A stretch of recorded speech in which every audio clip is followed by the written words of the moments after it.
Today is an episode that I have not done before. We've rounded up a bunch of questions that you have been asking me, whether it's clients, whether it's on Instagram, in my DMs, random people on the street. There haven't been any random people on the street, but I essentially want to answer your questions. So this is an Ask Me Anything session. I am joined by my friend here, Rachel Scott.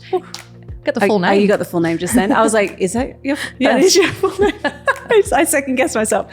So Rach is going to interview me and ask me, I don't really know what questions we're going to go with. We're just going to see how this goes. Let's see what happens. Yes. I guess we'll jump in. Let's do it. All right. How did you get started on Instagram? So I started my Instagram in 2017. I started it as Lala Social Club. I remember when I posted, I had gotten my little business cards from moo.com, ordered my little cool square, they were like thick stock business cards, and I ordered them and I was like, Lala Social Club, we help you look good on the internet. That was my tagline. And I was like, nice. Yes. So I was doing social media management for mostly hospitality businesses. And so that's when I started my Instagram. And essentially it was me sharing content, me talking about my clients, talking about how to build your social media presence. This was early days of Instagram too for businesses. So it was kind of like this really cool, new, exciting thing. No one was a content creator. No one understood what content even meant. Very few businesses were actually using Instagram well. And so I stepped into that and was like, I think there's a big opportunity here. I started my Instagram and a lot of people ask me around, oh, well, how did you build a following on that Instagram? My following really took off a couple of years ago when I moved from Lala Social Club to Laura Higgins, to my personal brand. But I think what helped me in the early days to build an audience was I focused on quality, not quantity. So I really focused on, okay, it's not about me showing up every single day. What if I just did 3 really good posts a week? And so that's what I really focused on. And I also focused on how can I help people to connect with me personally? So my sense of humor, my weird, quirky things that I think about. So I really tried to pull in my personality so that it was entertaining as well. Yeah. And I think that's what a lot of people miss with social media. They think, oh, it's all about making sales. It's all about getting seen. But it's a social platform. It's actually about connecting. Yeah. And so if you feel like your content isn't landing and it's not connecting, come back to, okay, what's something I've been thinking about? What's something that I've been struggling with? What's something that frustrates me? Or how can I show a little bit more of myself? Yeah. And people will lean in when you do that. And so those are the big things I focused on when I started. And it was just about being consistent, focusing on quality, becoming really clear on who I serve, what the problem is that I solve, and just repeating the same message over and over again. We help people look good on the internet. I just said that all the time. I was like, I'm going to help you look really good. I'm going to help make sure that your social media is appealing, especially in hospitality, because it's like if your photos and your content look crap, no one's going to come to your venue. So that was really what I focused on. Nice. Yeah. I love it. You got in early though, which was so good. When like the ugly Instagram filters were still a thing as well. Oh yeah, Nashville. And what was the other one? I don't know. I can't even remember, but it was like the most harsh contrast and orange tint to it. There was a Heffy. Heffy. Yeah. So good. Those were the simpler times. Times. I remember I had Instagram.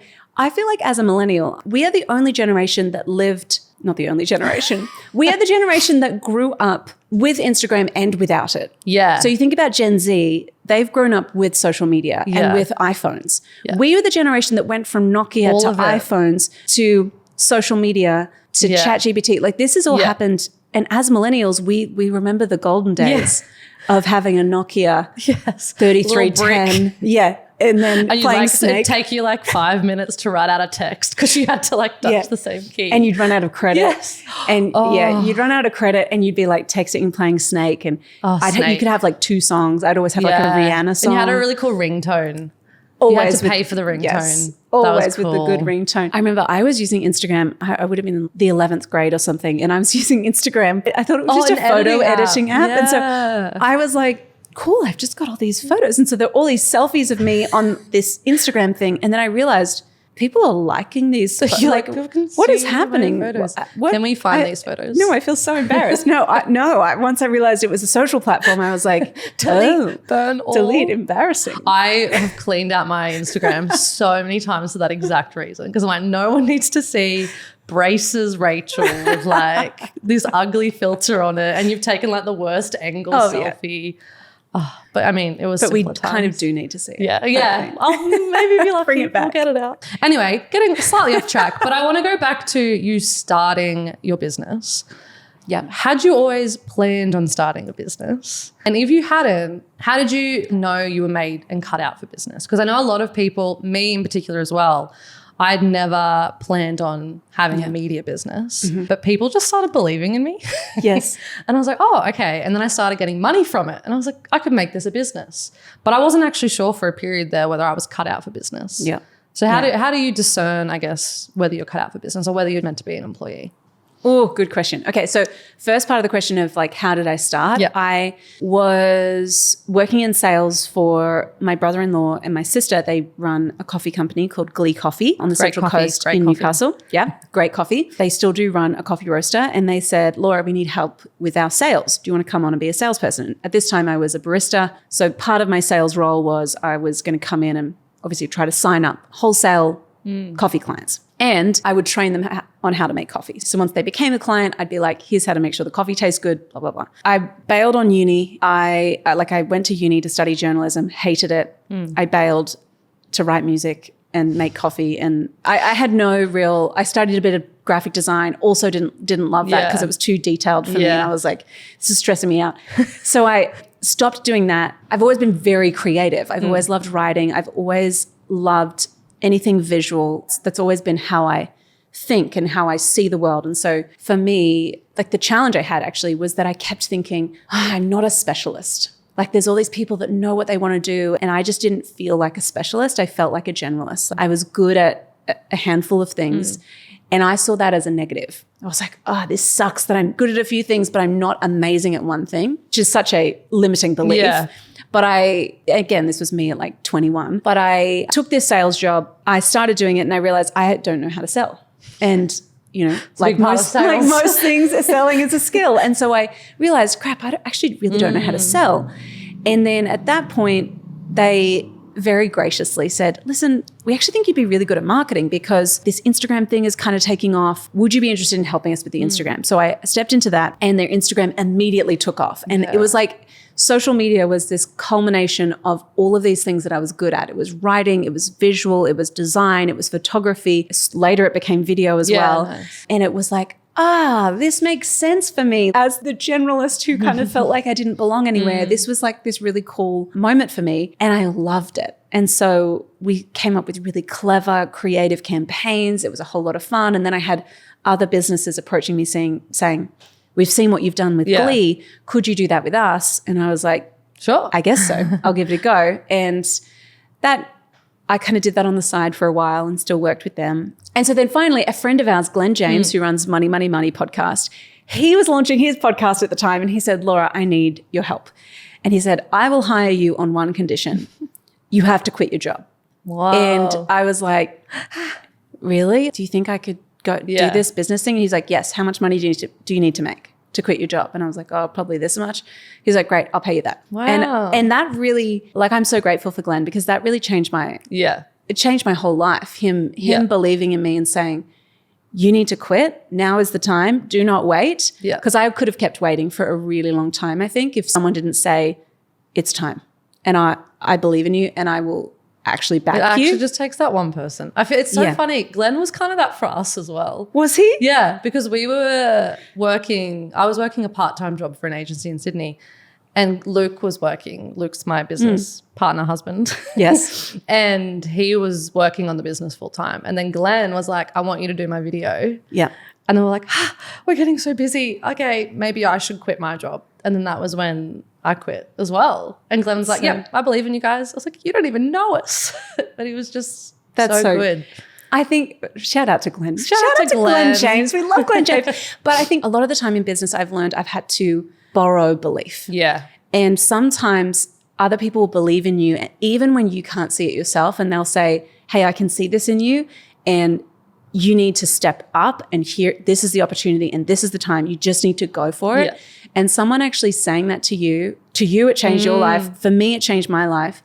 And so for me now as a coach, I see that as my job of going, truly borrow my belief in you. And anytime a creative comes to work with us, I'm like, just trust me that this will work if you do the work. If you have a process to follow, if you have a system to follow that's actually proven and that is designed for someone like you, this is going to work. And so there's something so powerful about being able to borrow belief even when you don't have it yourself. And so when you're in that side hustle phase and you're doing the dance, you've got to leap before you feel ready, because you actually will never feel ready. Ready is a terrible barometer in business because it's so fickle. You'll always feel like you are underqualified. You'll always feel like you're not good enough. You'll always feel like, oh, I just need to do X and then I'll feel good. Or I just need X amount of money and then I'm going to be amazing. It's like, no, ready is totally relative. It's a terrible barometer for any step in business. We need to leap before we feel ready. The leap from full-time job to full-time business is such a big milestone. It is not a small thing. And so for anyone listening or watching, if you are in that spot at the moment where you're like, I know I just need to take the leap. And as soon as I take the leap, I know that I'm going to be able to have time, have capacity to actually work on the business and grow the business and get more clients. You just had to back yourself and borrow my belief in you as a creative. You can do it. Think about what you're doing right now with 20% of your brain space, 20% of your week, of your capacity. Think about what you could do with 100%. You could be unstoppable. And I think too many creatives in any stage, actually in business, we stay too long in a season because we are uncomfortable, we're fearful, we're holding ourselves back, we're self-sabotaging. And we actually need to go, okay, what would the thriving, badass, next level version of me do? What decision would they make right now? And we need to make that decision. And not wait until we feel ready. I love that. It's funny. I always think about other business owners. I'm like, none of them would have started being an expert immediately. They've all just figured it out as they've probably like asked for help along the way, but they weren't born a business owner. No. And that's the thing that I always come back to. I'm like, we're all just figuring it out. Some of us are just further along, but you got to just go for it. I remember my first business coach that I worked with. His name's Jack Delosa. He's an absolute legend. I love him dearly. I remember I kind of lied to get into his program. I wasn't making enough money, but I was like, I need to learn business. It's like business. I need to learn it. Anyway, I went to their workshop thing. And again, I was like 23 and I was like, what am I doing? And they kept talking about scaling. And I was like, why? Like, they're like, we need to scale. And I was like, fish? Like, are they talking about scales? Like the scales of a fish? And again, this is 2017. It didn't feel like anyone was talking about taking it so scale. literally. I know, but I was like, okay, writing down notes, must figure out what does scale mean. There are very few people that are like Richard Branson, for example, or a Bill Gates. Like there are very few people that are like that. I will say this may be controversial, but I don't think everyone should run a business. I've coached thousands of creatives. There have been a few instances where I've been like, I actually think you may not enjoy this.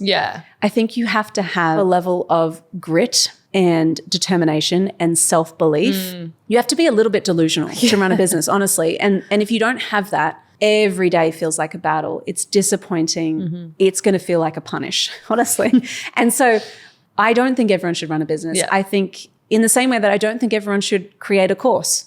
I don't think everyone should do that. I think I love it when people do it and when they absolutely crush it with that. But I also think not every person should run a business. Not every person should have a course. It's dependent on you. It's dependent on your personality, your strengths. There are some people where I'm like, man, you'd be a good COO for someone. Don't run your own thing. Don't do that. You'll hate it. Go be a COO or go be an integrator for someone else. They are going to love you and you're going to help them so much more. They can't do what you do. I actually remember I was listening to a podcast, I think it was Stephen Bartlett's podcast, and he was interviewing Alex Hormozy. And Alex was saying some of the best entrepreneurs and business owners are the ones who realize when their business starts to grow that they're not actually meant to be the CEO of their own business anymore. Like they're meant to delegate that role to someone who can do it better and they can then focus on the creative aspects or the bit that got them started in the business. And so there might even be an element of people who have started a business, but then it grows so much, they're like, I'm actually not the best fit for this role. Yeah, 100%. And I think about myself, like the reason our business has scaled so much is because I run it with my husband. Yeah.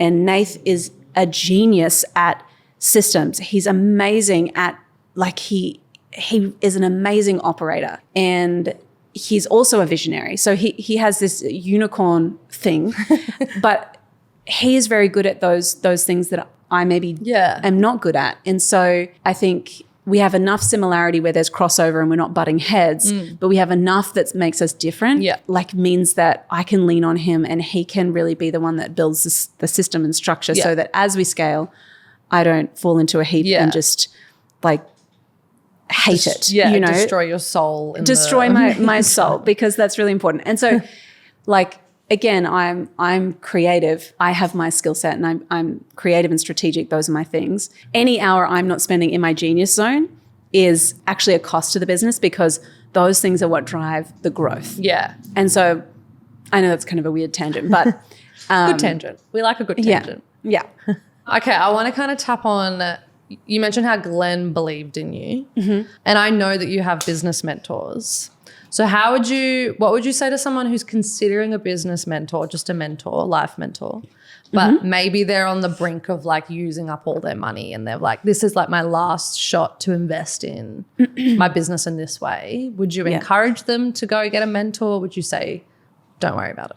My disclaimer for this is I would never recommend anyone put themselves under financial strain or put their family at risk or anything like that. I would never recommend that. But I know that for me, anytime I've made an investment in myself, it's always felt stretchy. It's always felt like, okay, maybe it's a money thing, maybe it's a time thing, maybe it's an identity thing, but I have felt the like, am I ready for this? Is this the right move? Can I afford this? Like all of those things come up. It just changes level as you grow. So I think the big thing I always think about is, well, what is the cost of inaction? So if I do nothing, what is that going to cost me? An example, we have a program called Foundations.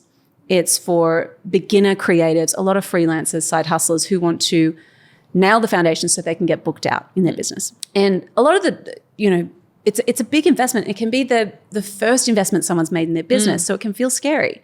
It's a $2,000 program, so it can feel like, oh, okay, like this is the most amount I've ever spent on my business.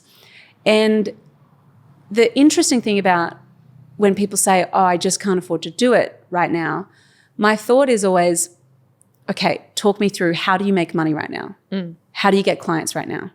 Oh, I'm not getting enough clients. Oh, I'm not making enough money. Oh, because I'm undercharging, because my offer isn't clear enough. Oh, because I don't have a system for generating leads. I don't actually know how to sell. Okay, cool. So if we teach you the skills to solve those problems, could you make more money? Yes, I could. Okay, so the gap is you've got to invest the money to learn the skills. If we do that, then you can make more money. You're not going to make more money first and then learn the skills. Yeah. That's just not how it works. Yeah. So you got to pay for the skills to learn the thing, then you get the result, right? And so I think we get the order wrong. We think, well, when I've made enough money, then I'll invest. It's like, no. If you're investing to learn the skill of how do I acquire clients and how do I actually make money, like you got to do that first. Like that is how, like that, the reason you need to do it is because you don't have the money. Like that's it's the chicken or the egg. I know, it's chicken and egg, and it's scary, and I get it. And a lot of the time when you're investing in yourself, you can ask, hey, is there a payment plan option? Is there an option for flexible payments? We always have a payment plan option because we want to make it easy for people to get started. The other thing is you can go, all right, I'm going to set myself a challenge. How do I find $2,000? Yeah. If you're scrappy, you're like, cool, I got to find $2,000. I'm going to do it in the next 2 weeks. Yeah. You'll find a way to get the money. One of our members, Polly, she came to us. She was really, really stressed out financially. Her business had gone backwards. She's a photographer. Business had gone backwards. And she'd gotten to this point where she was like, I've run a business for years, but I think I have to go back and get a job. And that was like really, really demoralizing for her. And she was like, I know I need to join the Next Level Club. I know I need this, but I'm so terrified. And so it was really scary for her, but she went, you know what? I'm going to take money out of my mortgage and I'm going to pay in full for the whole year because I need to do this. Yeah. And she tripled her business within 9 months. Yeah, that's crazy. So like, I think there's also something really powerful happens when we go, I'm going to put my money where my mouth is. Our money, where we spend our money is what we value. Yeah. Right. And so I think yes, you don't want to put yourself under financial strain, but if you don't fix the problem, are you going to continue to be under financial strain? Exactly. You're already under financial strain. So if we could help you to fix the problem, you got to invest in the right thing, to be fair. But if we could help you to fix the problem long term, now you've got the skill of selling. Now you've got the skill of marketing. Now you've got the skill of, okay, this is how I craft offers. This is how I charge more. Those are 3 quick wins that you have those skills for life now.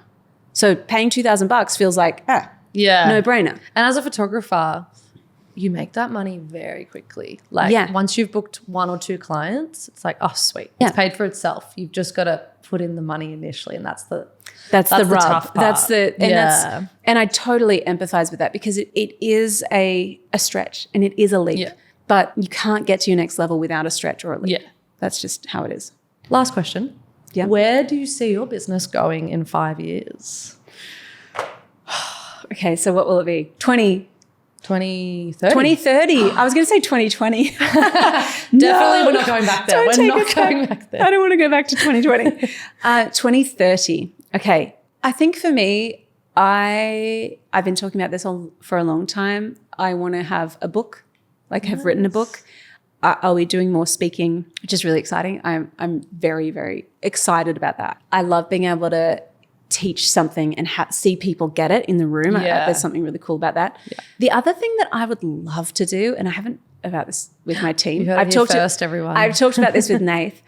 I would love to create, again, these are just business things, but I would love to create a really incredible conference for creatives that is like world-class speakers here in Australia.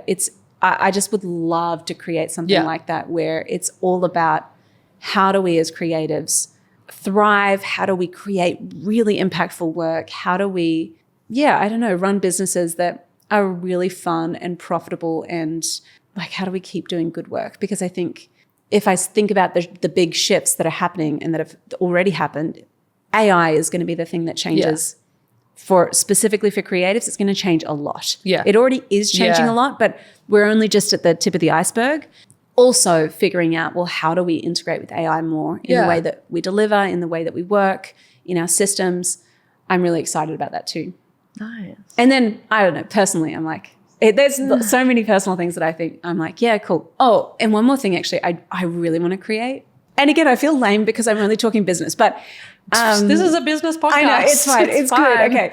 I really want to create an amazing studio. Like, we have a studio space here. It's like, I love it, but it's small. Yeah. I'd love to create a studio space where people can come in and do shoots, do podcasts, and it's like our whole team can work from here. That's like goals. That'd be amazing. I'll be there. You'll be there. I'll come there. I'll nerd out over the studio space. That's what we want. Well, thanks, Rach, for hosting this with me. And thank you for asking your questions. That's been really fun. I hope it's been helpful. If you have any more questions, send me a DM on Instagram @LauraHiggins. Find me on Instagram, send me your question, and maybe if you love this episode, and if you let me know that you love the episode, that's also helpful. But if you love the episode, then we can do more of them. Yeah. Amazing. And don't forget to hit subscribe or follow. Love your work. Bye.